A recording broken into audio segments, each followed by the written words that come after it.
Every mile of that, but what a fantastic way to kick off. I can't believe it's the 25th Foyle Film Festival, and there have been some great names have attended the festival up to now. Julie Christie, Brian Gleeson, Kenneth Branagh, to name but a few, and so that tradition continues, and I am delighted to welcome the award-winning and also multi-talented, both gentlemen, Mat Whitecross and also Ray Winstone. Please welcome them back to what will be a city of culture.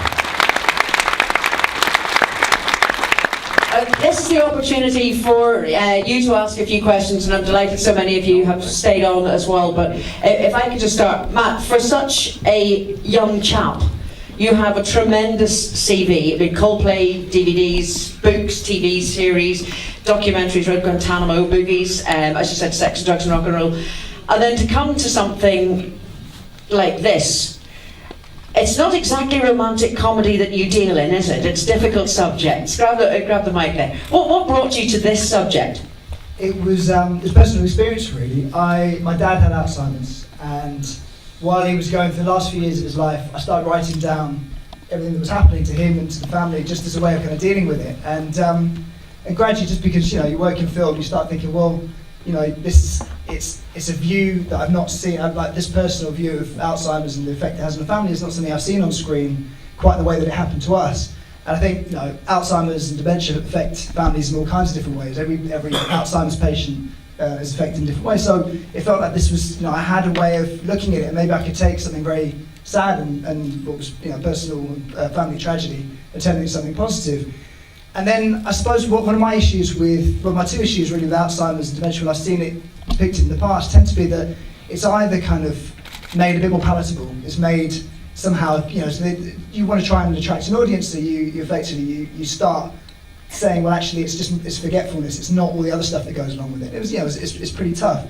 And on the other side, I just wanted to do something that was true to what I imagined it might be for my dad, because I didn't want to do a third person version of that. I wanted to kind of get to grips with what it was like from the inside. And the only way I could kind of explain it when I was trying to talk to friends about what was happening to my dad, I was saying, well, I don't know, it's like he's kind of trapped in some weird mystery, and everything's a mystery. He gets up in the morning and he thinks he's 5 years old, and he's sleeping in a bed with a 60-year-old woman, and he can't get to grips with it. And then he becomes anxious and aggressive, and suddenly it's like he's trapped in a thriller or a David Lynch film. And then the more I talked about it to people, I was like, well, maybe that's the way to try and tackle it. So that's how I came to it. And then Ray, we'd worked together on Sex, Drugs and Rock and Roll, and Ray came in for a day, and we got on really well. I was terrified about meeting him for the first time, because I've seen him in Nearby Math. I assumed it was the same kind of person, but he was so sweet and lovely, and we got on so well. At the end of the day, he said, I'd love to do something else. And when he came in to re-record some of the dialogue for the film, I was in the process of trying to work out what kind of film Ashes was going to be. And I had to obviously take that step of going to go, well, obviously it's not going to be my dad in the main role, so who's it going to be? And then the more I thought about it, the more I thought, well, Ray would be perfect for it, because I think Ray for me is someone who's got such range, but also he's a star, so he has a kind of baggage. Every single star, whether it's Tom Cruise or Ray or anyone else, has a certain baggage. Ray's played a lot of people, really kind of tough people, hard people, and I thought, well, seeing him in a vulnerable state like my dad was, and knowing that he had this kind of history, that was really great. And we started talking about it, and Ray seemed interesting.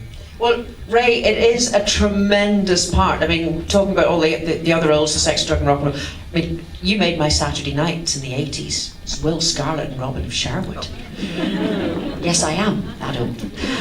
But that's what Saturday nights were for. So to see something like this coming your way, it must be so gratifying as an artist to have, knowing that you yourself, I'm sure, would think, well, I can tackle these roles. So to be offered something like this, what was it like whenever Mat said, look, I've got this role and I think you'd be ideal for it?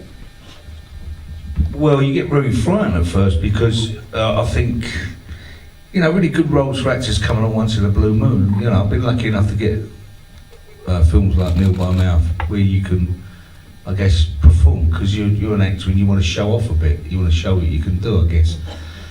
And a lot of the other jobs in between pay the rent, And you kind of earn those from doing films like this, This is where I guess you learn a bit more about the trade you're in. But also, it's that fear factor, because I think for me anyway, I can't talk for anyone else, but you do doubt yourself, you know. I even doubt the profession. I mean, what a ridiculous profession, you know. It's like being schizophrenic transvestite, isn't it, being an actor? You know, you're 56 years of age and you're dressing up and pretending to be someone else. You do realise you've just given him an idea for another movie. Yeah. But yeah, you know, and I was lucky enough to work with Matt, and you know, I was only on it a couple of days doing sex, drugs and rock and roll, but to tackle the film that he did, you know, we've seen music films before and they're just music films, you know, and you see the result of the film he made, you know. But I think it was very clever the way he done that. And you know, you're working with, I don't know, I'll probably work with about 20 first-time directors. I kind of like it, you know. It's they don't bring any baggage with them, you know, and they kind of don't know the rules, so they break the rules in a way. And they're so far in front of what we were when we were starting out. I think these young people who are in my profession today, and it's kind of exciting because it ups the stakes for you a little bit, and they tackle problems, they tackle things, and I think that's where drama is, in, you know, about life in a way. But the difficult thing about making a film about this subject is, if you just make it about Alzheimer's, it becomes a documentary, and there's some really good documentaries out there about it, which I watched, you know, for this movie. But so you have to kind of make a film, but you have to honour the disease in a way, and that just sounds a ridiculous thing to do. You want to portray it correctly, but you got to make that work within like a movie, like a thriller. And I think that's where I had the fear of actually not doing it justice, if you can understand what I mean by that. You know, the pain that people do go through that live with this disease, whether they're a carer, whether they're the person suffering from the disease, you know. And I think it's the only job I've ever worked on where you do absolutely nothing for the actor who's with you. You know, because you try to help one another, you know, oh, that's not working for you, love, all right, okay, so I'll do it a different way, you know. But with Jim, you know, I just actually done nothing to help him whatsoever, and I'm quite enjoying it. He doesn't need it. Honestly. So it was a different experience for me completely, but you know, and an upsetting experience as well, because it's funny how, because no one in my family, touch wood, has ever suffered with this disease, you know, this illness. But it makes you very aware now, and you're watching everyone, you know. Any little thing, you start to lose your memory a little. You forget about something you've done yesterday. You think, oh my God, Alzheimer's. Yeah. It really kind of brings that home, you know. Well, did you also find, though, Matt, because you've had the experience of it, that to direct somebody, were you conscious of letting Ray go with the role, or were you looking back on things that maybe your dad did and you were going, actually, would you maybe try it this way, or did you just let him go with it? Well, it was interesting because we did all the work before, so when we actually got on set, Ray just got on with it. But it was, what happened was we kind of got together. We talked about some of the things that happened in my family. We talked about the script. We went through it in a lot of detail. We worked with the Alzheimer's Society. They took us out for a day. We went bowling with various dementia sufferers, and it was that was an eye opener, I think, because they were all different levels. There were some people who were really, you know, really like finding it very difficult to deal with day-to-day life. Other people who were just starting to realise had just been diagnosed. And I think I remember one of the guys came over to you. It was a Bill, wasn't it? He kind of said, well, you know, this time next year I might not be here, and that was a big eye opener. So we kind of went through all of that. We talked to my mum. We watched videos of my dad. We watched documentaries. We just talked a lot about the process. And then the big decision really was at what stage of Alzheimer's. It was definitely going to be something to do with the way that it affected my dad. So my dad got it very, very young, and he was kind of in his 50s when we started to realise it was happening. So we knew that was what we wanted to do, because it's much more aggressive, and it's kind of it makes you immediately, it's not what people associate with Alzheimer's. But then it was like, well, how far gone is he? And it wasn't really until we turned up on the first day of the set that Ray kind of, I might pass it over to you, but Ray kind of worked out exactly where he wanted to be, and then it was amazing. I mean, honestly, it was uncanny, and every time my mum watches it, I mean, it's like it's watching my dad. I mean, it's completely perfect. Because that is so important to get the portrayal of the different stages. My aunt had Alzheimer's. She just disappeared. She wasn't my aunt anymore, and a friend of mine's mum has it, and she's the violent stage, and this woman was the most gorgeous woman you'd ever met in your life. But to get those, to portray the flashes of lucidity as well, is important to, to the viewers, for all of us to be able to sort of go, oh, Frank's back, just briefly there.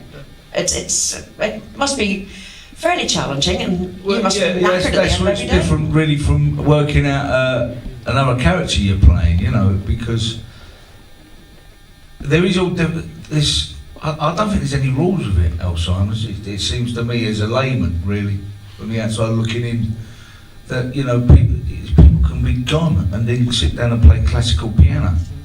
And you go, where's this? I mean, they've even talked about people who start speaking in another language, who's never done that before, you know. It's kind of an open book in a way. But the thing is, within the movie, you know, you're taking drugs, and how does that affect you? But you've got to make this scene work, you know. And there's moments at being a thriller when he's, especially with, you know, you watch it and you know, get me out of here, they're fucking killing me, you know. You think, oh, is he really got Elsa? You know, and in a way, it kind of reflects reality and, you know, real life, because there's moments of clarity. So it kind of, you can break the rules within the film a little bit, because there ain't no rules, it seems to me, you know. So you're playing the script, but you're also playing someone. I didn't want to play someone, you know, who was just a dotty old guy, you know, who, you know, only nice, you know, and every now and then he says something a little bit funny, and sometimes it worries you. I think you have to show the horror of it a little bit, you know. You have to push the boat out and you know, be a monster at times. Was there any improv in there, or did you stick to the script? Well, no, there was moments of murmuring and mumbling and things like that, but the script was pretty much there.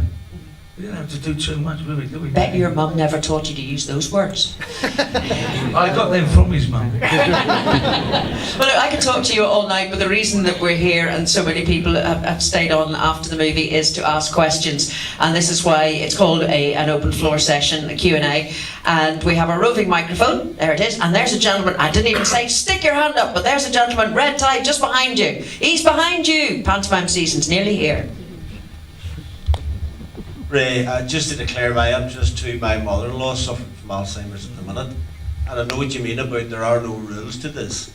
And I was just wondering how you got into that sort of physical nature of it. People know about the memory loss and so on, but there's the physical degradation that happens with it.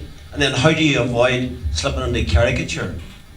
Well, that's why you have a director. Really, I mean, you know, they're there to pull you back a little bit, but it's quite interesting, because I use muscles that I haven't used for years with it, and it's just the way you stand, the way your back is. You know, you might take the arm check. You actually feel tense all the time, you know, and at the end of a night at work, you feel like you've been working a month, you know, and that kind of. You know, just see the posture of some of the guys when we went bowling that day, do you remember? And some of them were relaxed because they was on the medication, so some of the medication probably relaxes them out a bit, but there was a calmness, but of really sort of tense way of moving, you know, with, like the cheeks of your arse were really solid, you know? And fucking just to sit down after was really hard work, you know? But you're using kind of muscles that you haven't used for many years, I can tell you. So it was very much demanding, as much as it was mental, yeah.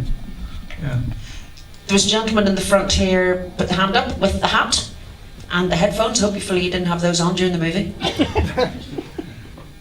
Unless you were listening to a Tim Wheeler score. No, not at all. I just wanted to say, Matt, first of all, I thought it was really interesting to see Ray in such a vulnerable situation. Usually he's either a monster or a sexy beast, one of the two.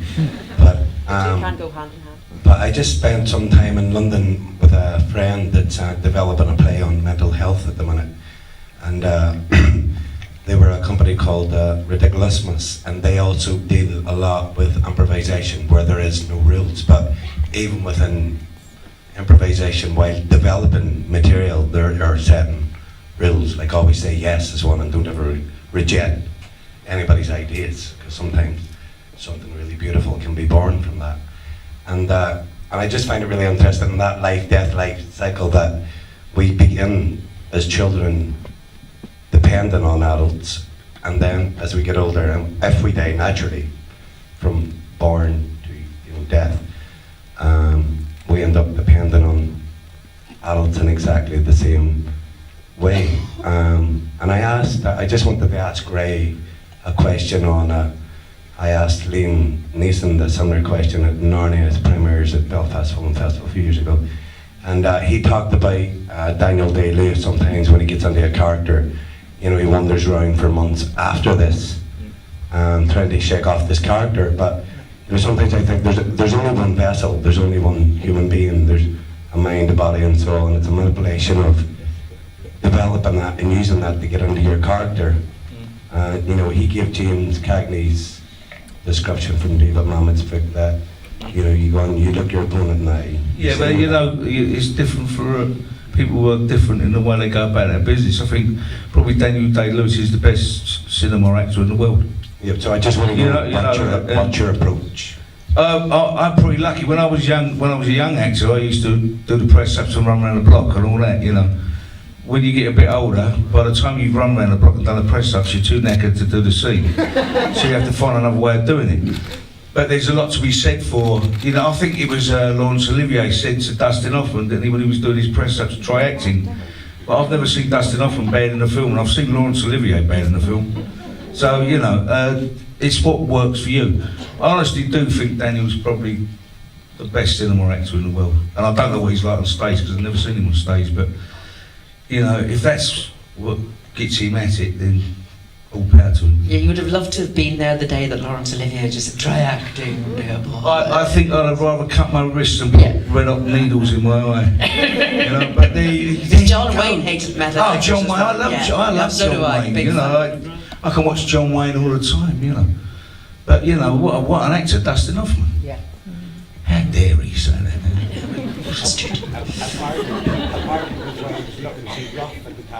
That's right, yes, he hadn't slept for 48 hours and he'd nearly pulled all his teeth out or something. He said, "Great boy, you look like death." Good man, I know. Only 5? What a wimp. Ladies and gentlemen, any more questions from the floor? Doesn't matter how far up, we've got a finely tuned